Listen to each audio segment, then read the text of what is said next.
Assalamualaikum warahmatullahi wabarakatuh. Salam budaya. Luar biasa sekali pada malam hari ini kita berjumpa lagi tentunya dengan channel Sastrowanto.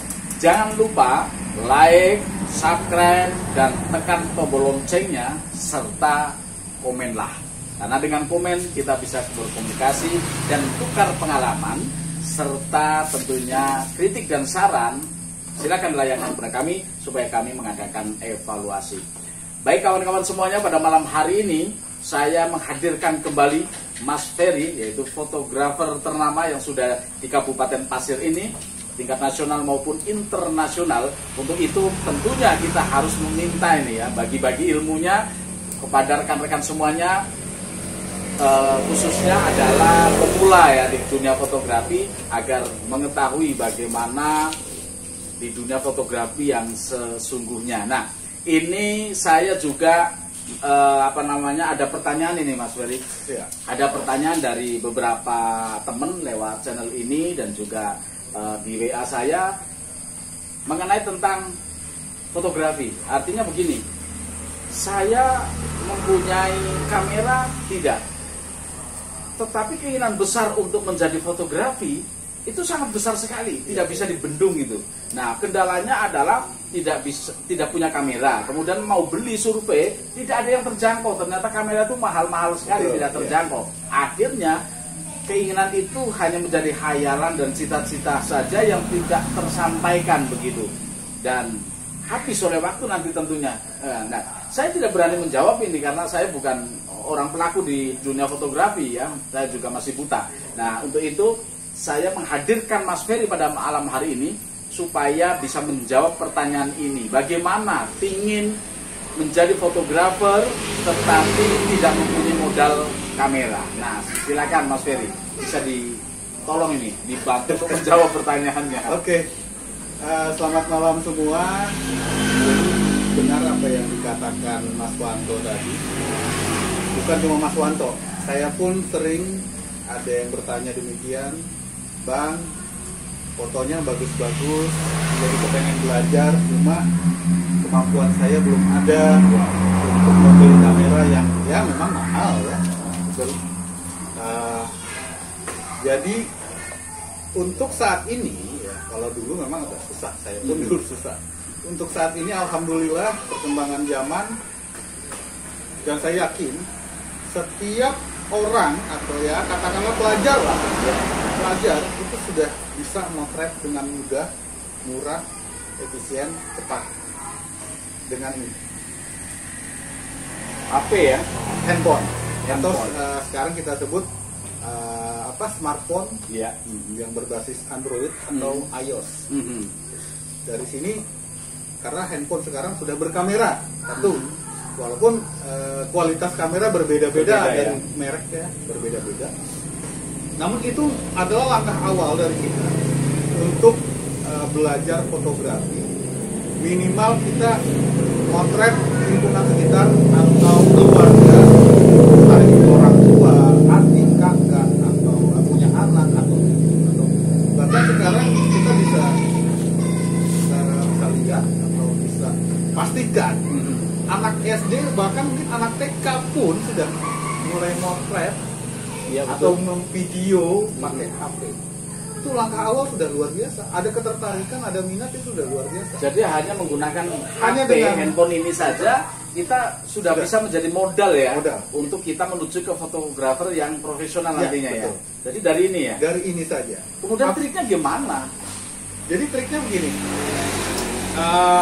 Saya yakin handphone sekarang ya, Android yang sekarang itu kualitasnya sudah lumayan dengan megapiksel yang besar. Untuk batasannya medsos ya. Kalau dulu batasan kita motret cetak. Ya, dicetak. Ya kan? Ya. Dengan ukuran 4R, 5R, 10R kan gitu. Medianya cetak. Sekarang kalau kita pakai handphone, medianya selalu medsos. Jarang-jarang sekali cetak. Iya, ya. Pasti di-upload di media sosial. Media sosial, entah itu Facebook, Twitter, atau Instagram yang saat ngetren sekarang kan Instagram. Iya. Kalau dengan handphone itu sudah cukup kualitasnya untuk medsos. Jadi jangan pernah takut, jangan pernah ragu ya, apalagi minder. Wah, saya pakai kamera HP yang bagus, belum tentu. Jadi dengan ini mampu ya, mampu bersaing sekali ya, bersaing. Bahkan ya. saya bilang mampu bersaing dengan kamera DSLR. Dan saya pernah membuktikan. Saya pernah ikut lomba di Instagram, lomba foto bebas, mau kamera apa saja bebas.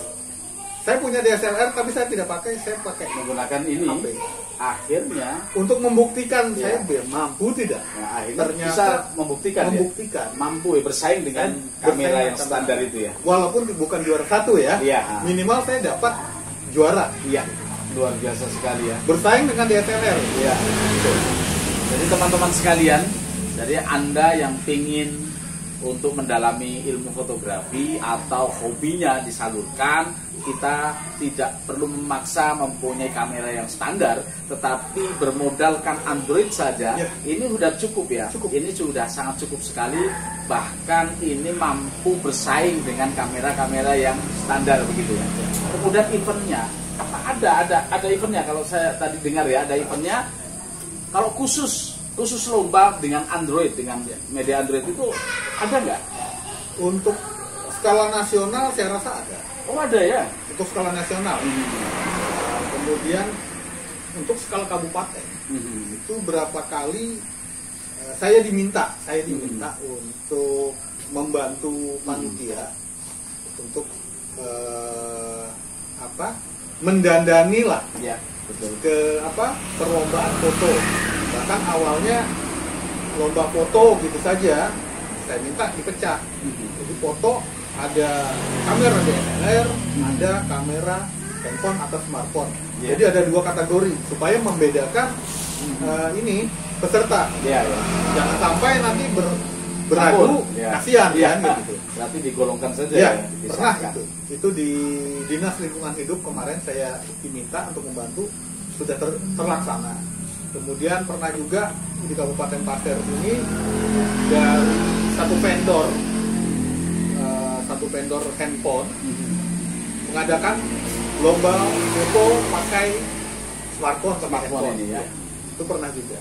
Jadi saya rasa untuk event-event lomba foto dengan handphone atau umum ya, bahasanya umum artinya bebas.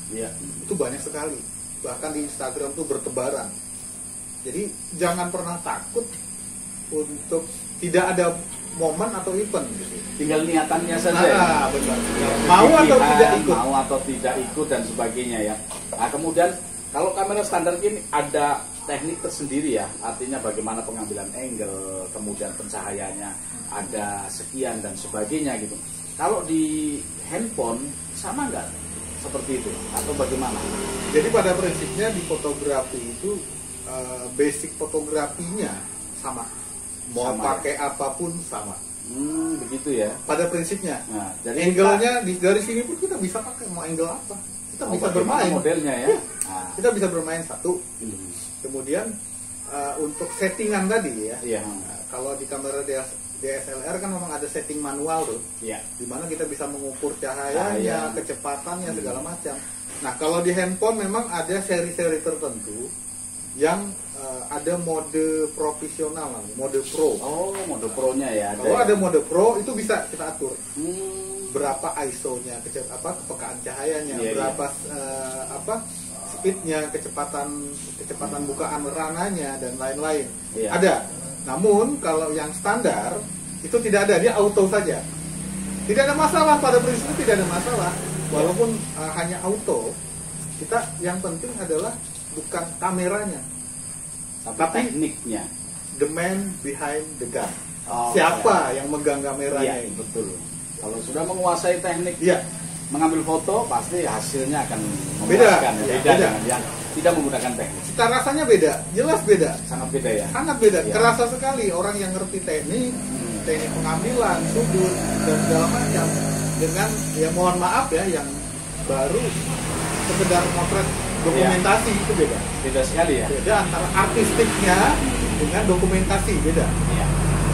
Jadi intinya di sini adalah walaupun kita menggunakan Android, tetapi kita harus menguasai tekniknya begitu ya. Tanpa menguasai itu maka ya hasil fotonya sama aja, blank atau apa namanya biasa-biasa saja biasa, ya. Karena kita bisa jumpain di media sosial banyak sekali orang yang kadang selfie atau ngupload foto sesuatu. Kita lihat sama-sama objeknya, tetapi hasilnya berbeda. Artinya yang satu itu biasa saja, tapi ketika hasil yang satu yang dengan teknik itu sangat luar biasa. Ya, muncul berbagai macam informasi di dalamnya itu ya. Dari sisi keindahannya juga berbeda ya. Jadi teknik ini ya. Nah, untuk menguasai teknik ini, kalau di Android ini, berbicara di Android, menguasai teknik, pertama apa yang harus kita lakukan supaya hasil foto kita bagus dengan Android itu? Oke, di fotografi itu ada dikenal namanya rule of third atau hukum sepertiga. Hukum sepertiga. Hukum sepertiga. Jadi adalah bagaimana kita menempatkan objek itu di dalam frame foto. Ya. Itu meletakkannya saja. Apakah sebelah kiri, sebelah kanan, atas, bawah, atau bawah. Di handphone itu sudah ada garis bantunya namanya grid line. Pada saat kita buka kamera, cari di menu atau pilihannya, cari di situ grid line atau grid. Itu akan muncul nanti kotak-kotak di dalam kamera yang garis-garis. Iya. Kalau kita orang umum kan nggak paham. Nah, kadang itu hilang kan. Ada kotak-kotaknya. Apa ini? Kita hapus. Itu ada garis-garis, dua garis vertikal, dua garis horizontal. Nah, itu ternyata untuk membantu kita memilih di mana meletakkan objek gitu. Ya. Jadi dengan dua garis horizontal dan dua garis vertikal yang berpotongan akan membentuk 4 buah titik. Ya. Titik ada 4 titik. Nah, disitulah kita letakkan objek kita. Objeknya ya. Di mana yang cocok. Dan biasanya hukum sepertiga tadi, makanya letakkan di sepertiga. Apakah itu sepertiga sebelah kanan, apakah sepertiga sebelah kiri, apakah sepertiga dari atas, apakah sepertiga dari bawah. Jadi langkah awal bagaimana kita meletakkan titik atau objek itu ya. Tadi ada pembagiannya supaya foto itu terlihat lebih menarik, tidak kaku seperti pas foto ya. Orang biasanya kalau kita motret orang tuh taruh di tengah tuh. Iya, pas tengah. Makanya dinamakan pas foto ya. Foto kan pas. Iya, betul. Nah, kalau untuk artistik fotografi, misalnya kita potret model atau apa, letakkan itu kalau sebisa mungkin kiri atau kanan gitu. Gitu. Matokannya apa? Mata atau kepala. Posisinya. Iya. Kemudian orang itu menghadap kemana? Jangan membelakangi ruang kosong. Harus menghadap ruang kosong. Yang kosong itu di depan. Jangan di belakang. Jangan di belakang. Kita bisa bayangkan ada sebuah frame foto, ada orang, orangnya ngadap ke depan tuh enak, kayak memandang. Tapi kalau orangnya sepertiganya di depan, 2/3 di belakang, kosong apa? Kosong. Akhirnya mati ya orang ini nggak mempunyai apa. Ceritanya nggak dapat ya. Iya. Kalau itu langkah pertama ya. Langkah kedua setelah kita bisa penempatan itu rule of third tadi, angle ya. Sudutnya ya. Bagaimana yang bagus? Harus kita sering-sering explore memang. Kalau sudut ini kita rasa. Kita rasa ya. Jadi tergantung bagaimana kita inginkan ya. Kemudian dilihat juga situasinya ya. Bagaimana situasi ini cocok atau tidak. Kita angle itu kan sudut, artinya apakah kita serong kiri, serong kanan, atas, bawah, miring dikit. Itu menyesuaikan objek juga mungkin ya. Menyesuaikan objek dan background ya. Jangan sampai backgroundnya nanti ganggu. Karena kalau kita buat sudut agak miring, ternyata di belakang ada garis horizon. Garis horizon tuh ibaratnya itu memisahkan antara langit dan bumi. Iya. Misalnya air, betul. Atau antara pohon dan langit. Itu kalau misalnya kita motret ada air ya, batas air. Airnya miring begitu kan aman. Iya betul. Miring nih. Harus dihindari gitu ya. Tapi kalau misalnya di gedung atau di bangunan itu nggak ada masalah. Nggak ada masalah. Biar agak miring sedikit bangunannya nggak masalah ya. Karena itu bukan garis horizon. Itu bisa saja itu memang dibuat miring atau semi artistik, arsitekturnya miring. Iya. Kan kita bisa saja itu. Ya, ini dari sudut ya. Sudut. Yang ketiga Yang ketiga pada prinsipnya gini, foto yang baik itu satu tajam. Ya. Artinya kita fokus objek utama itu harus utama ya. Tajam. Yang kedua tidak berkabut. Tidak berkabut tuh artinya istilahnya. Kadang-kadang kalau kita motret ada cahaya masuk atau apa, entah matahari atau apa, jadi agak ketajamannya jadi kurang. Iya, mengurangi ketajaman ya. Fokusnya terganggu ya. Terganggu. Ketiga menghindari istilahnya banyak elemen-elemen yang mengganggu. Oh begitu ya. Misalnya ada unsur-unsur lain. Yang akan mengganggu mata kita. Ya, mencuri fokus ya. Maka fokus. itu harus dihindari itu ya. Hindari. Entah itu kita yang bergeser. Iya. Atau bagaimana? Atau kita menggeser benda kalau memungkinkan bisa digeser ya. Atau objeknya kita geser. Iya, atau objeknya kita geser ya. Supaya pada saat kita melihat foto, fokus kita hanya langsung ke objek. Tidak tercuri ya. Tidak tercuri ke kiri kanan. Iya. Itu ada tekniknya. Teknisnya itu ya tadi ya. Teknisnya begini. Gimana? Kita lihat sebuah foto, hasil kita ya. Kita lihat gini. Coba pejamkan mata sebentar. Ya. Begitu kita buka, hitung 1, 2, 3, buka mata kita fokus nggak? Ke itu. Ke sini, objek ini. Atau mata kita bermain ke kiri, ke kanan, melihat misalnya ada warna merah, ada orang di sini, ada. Kalau masih bermain, itu harus dieliminir. Oh begitu ya. Oh ya. Nah, itu harus kefokusan itu ya. Nah kemudian yang selanjutnya setelah itu menguasai itu langkah berikutnya. Kalau cahaya. Usahakan ya sebisa mungkin menggunakan cahaya alami ya. Alami ya, itu lebih bagus daripada cahaya buatan ya. Gitu ya. Karena cahaya alami ini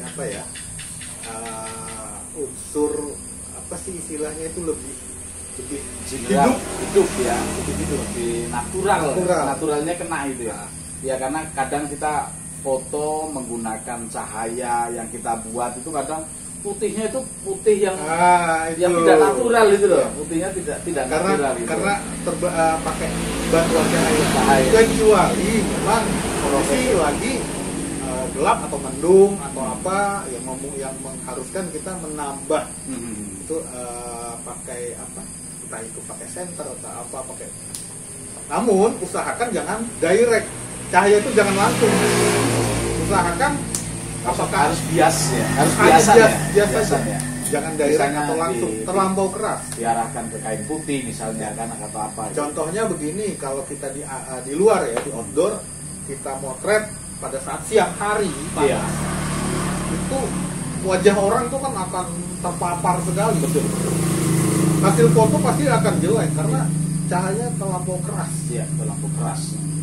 Menyikapinya bagaimana? Satu, bisa pakai payung, artinya orangnya dipayungin. Iya, dipayungin supaya teduh.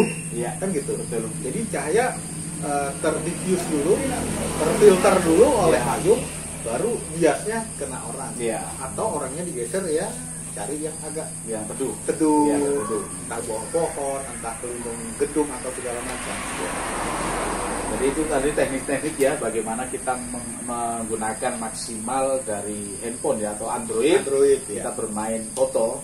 Tetap saja kita harus mempelajari dan mengetahui mengenai tentang teknik ya. Basicnya juga. Bukan hanya sekedar buka HP kemudian langsung jepret ya, tetapi ada teknik-teknik tersendiri. Itu kalau ingin menghasilkan foto yang berkualitas atau yang dilihat lain daripada yang lain ya, itu. Ya, jadi teman-teman semuanya, peralatan itu bukan menjadi halangan kita menyalurkan hobi atau ingin mempelajari secara profesional ya. Contohnya adalah fotografi, tetapi bagaimana kita memanfaatkan yang ada seperti adalah handphone atau Android itu bisa kita gunakan untuk sebagai alat atau media mengambil gambar secara profesional ya. Itu bisa. Ada nggak karya-karya besar yang pernah sampean lihat yang itu dihasilkan dari handphone yang bagus? Banyak ya. Banyak. Di internet banyak sekali, bahkan grup-grup pon fotografi. Oh itu ada sendiri ya? Ada fotografi ya. Macam-macam, ada namanya andro fotografi, ada phone fotografi, ada smart macam-macam. Macam-macam ya. Macam-macam jenis grup itu. Ya. Itu hasilnya memang luar biasa ya. Sangat luar biasa. Sangat luar biasa. Sangat Artinya luar biasa. Bersaing lah dengan sangat kamera bersaing. standar Iya. itu ya. Sangat bersaing. Bahkan teman-teman yang di makro fotografi, bayangin motret makro, motret serangga pakai HP itu nggak bisa kebayang. Sementara orang pakai DSLR saja, kamera besar aja agak susah. Ini pakai Android ya? Pakai Android bisa. Bisa ya. Motret semut, motret laba-laba, dan itu sangat banyak. Kita cari di Instagram atau di Facebook banyak sekali grup-grup. Kita akan menampilkan hasil karya yang luar biasa. Nah, ini semakin membuktikan bahwasanya dengan Android kita mampu memaksimalkan hasil foto jepretan kita ya. Jadi kita bisa kita lihat di media sosial cukup banyak sekali, ada grup-grup di sana. Nah, ini kalau ada rekan-rekan teman-teman ini atau para pelajar lah, khususnya kan banyak sekali pelajar, kadang ada tugas dari gurunya tentang foto ini supaya hasilnya maksimal, tentunya dia harus mengetahui secara detail. Nah, kalau ada teman-teman atau siswa yang ingin belajar mengenai tentang Android fotografi atau dengan HP, itu harus menghubungi kemana? Oke, alhamdulillah 2018 kalau nggak salah, bersama teman-teman juga di sini kita coba bentuk Android fotografi di Kabupaten Pasir. Jadi ada namanya Andrografi Pasir. Itu grup di Facebook, bisa dicari nanti atau mungkin ada di link nanti ya. Di bawah. Satukan link di bawah. Andro fotografi untuk Kabupaten Pasir, Andrografi Pasir. Jadi disitulah kita memberikan wadah buat teman-teman siapapun itu, umur berapapun yang ingin menampilkan karya-karyanya di situ sambil sharing, bertanya, bisa di grup tersebut. Jadi kita sering kalau ada kesempatan, ada waktu, yuk ngumpul misalnya gitu. Kita mau tren apa, terserah lah, saya sharing. Bahkan ada keinginan saya untuk lebih memotivasi teman-teman nantinya. Kita akan coba sekedar semacam inventarisasi gedung misalnya di Kabupaten Pasir misalnya. Yuk kita bikin tantangan bulan ini gedung di Kabupaten Pasir.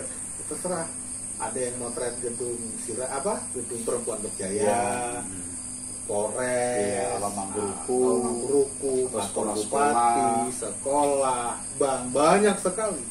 Itu akan ramai sekali nanti. Oh, si A nampilkan ini, si B nampilkan ini. Oke. Bisa itu di situ ya? Kemudian nanti juga bisa, yuk kita potret kampung atau desa kita. Silahkan.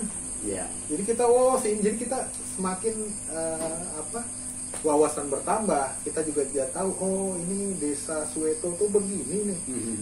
Desa Sungai Tuak tuh begini nih, kan gitu. Yang artinya dari masyarakat yang ada di desa-desa itu justru bisa mempromokan daerahnya, desanya secara tidak langsung ya.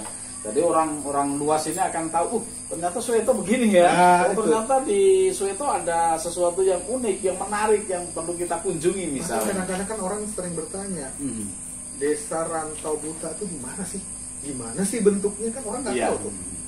Jadi kalau ada itu kan kita bisa. Belum lagi nanti kalau kita sudah pelan-pelan ngatur budaya, kita angkat lagi. Ayo, budaya di kampung kalian apa sih?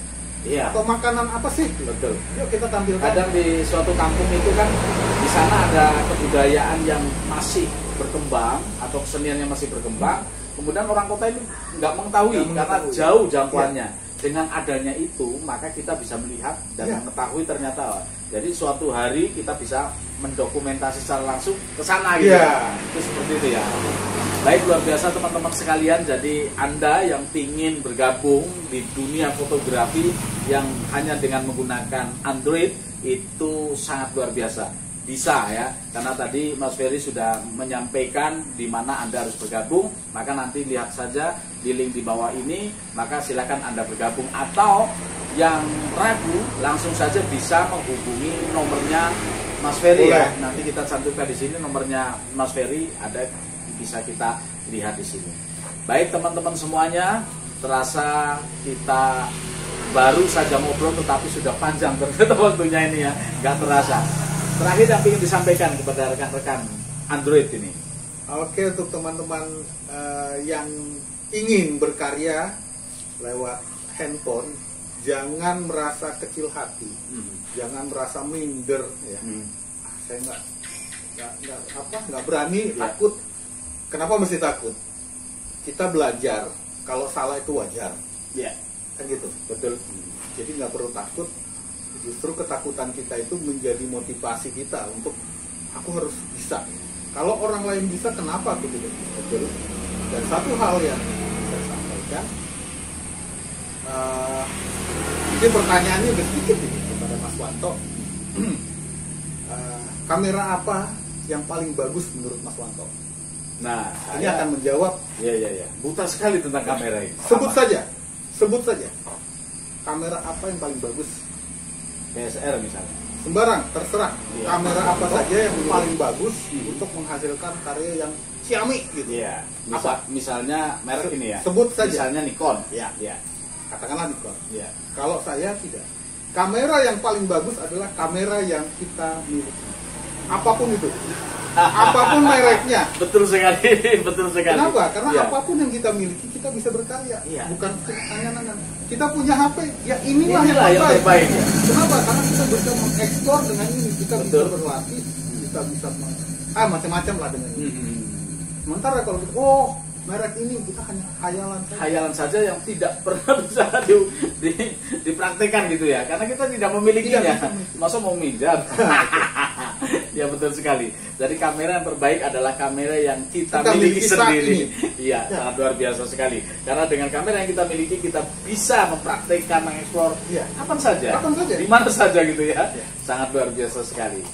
Baik, itu tadi pesan dari Mas Ferry bahwasanya kita tidak boleh merasa kecil hati.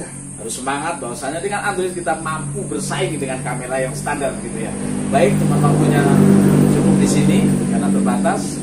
Jangan lupa teman-teman sekalian, subscribe Anda ke channel ini, tekan tombol lonceng dan juga berilah komen agar kita selalu ada interaksi. Sangat penting sekali interaksi untuk kami supaya bisa introspeksi diri sehingga channel ini bisa berkembang baik melayani Anda semuanya. Sekian, wassalamualaikum warahmatullahi wabarakatuh. Salam budaya. Salam budaya. Terima kasih Mas Ferry, luar biasa ilmunya, mantap.